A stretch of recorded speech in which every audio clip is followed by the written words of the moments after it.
Welcome to Telling Your Truth with Compassion. How many of you speak your truth? How many of you want to improve on your communication and speaking up?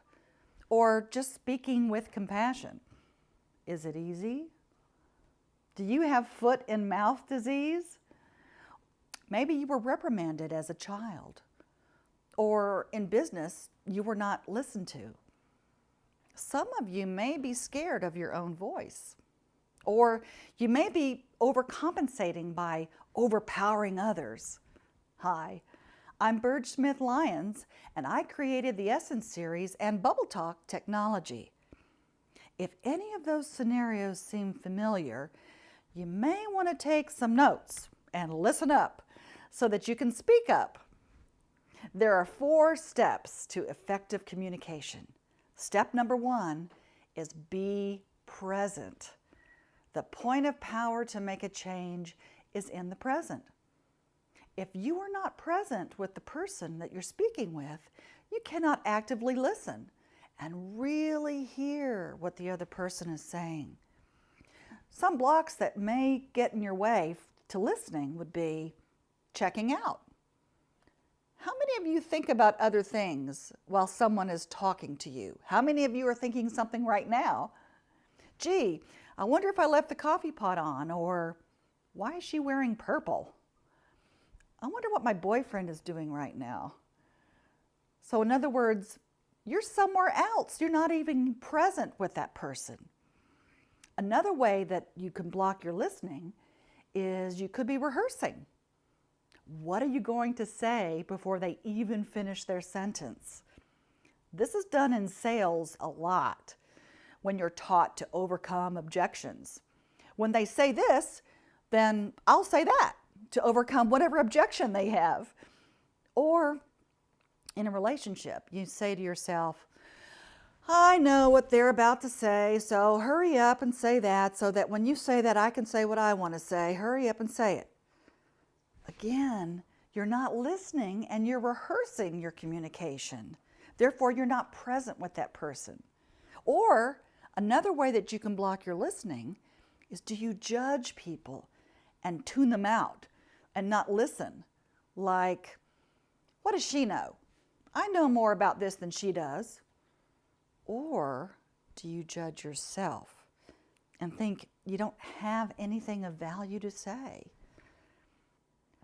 All of these examples are not how to listen to someone and be present with their tone or their body language or intent.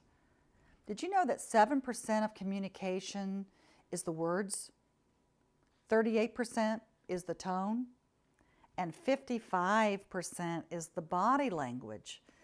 That is why so many times when you email or text, you lose the most important segment of communication, and a lot of misinterpretation follows.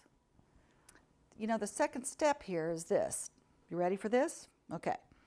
Take responsibility for your thoughts, your actions, and your beliefs. When you blame someone else for your circumstance, you're giving your power away. You're giving it away to them.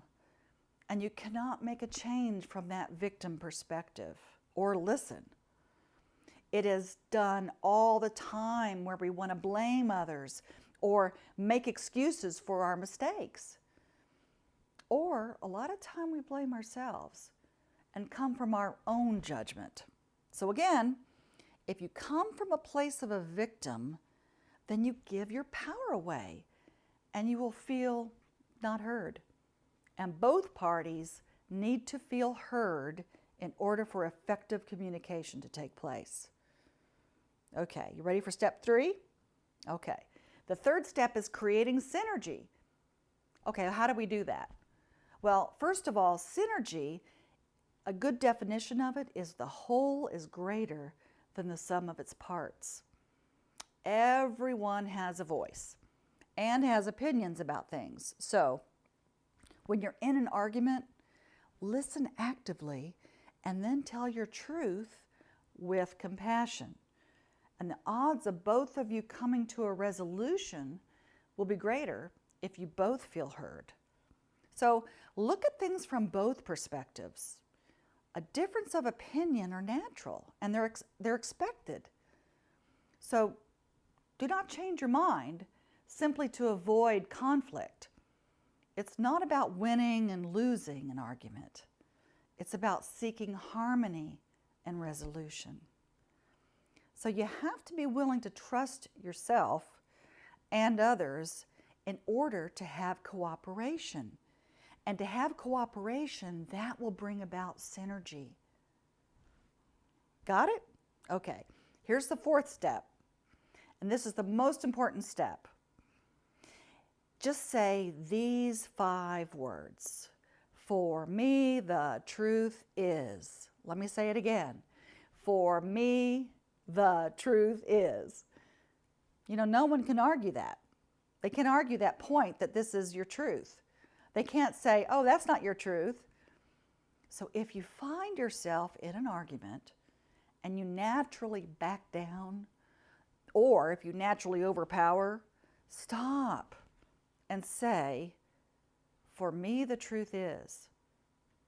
This will allow you to speak your truth with compassion and let go of any defensiveness.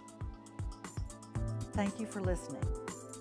For more information, go to essenceofbeing.com or call 888-400-5566.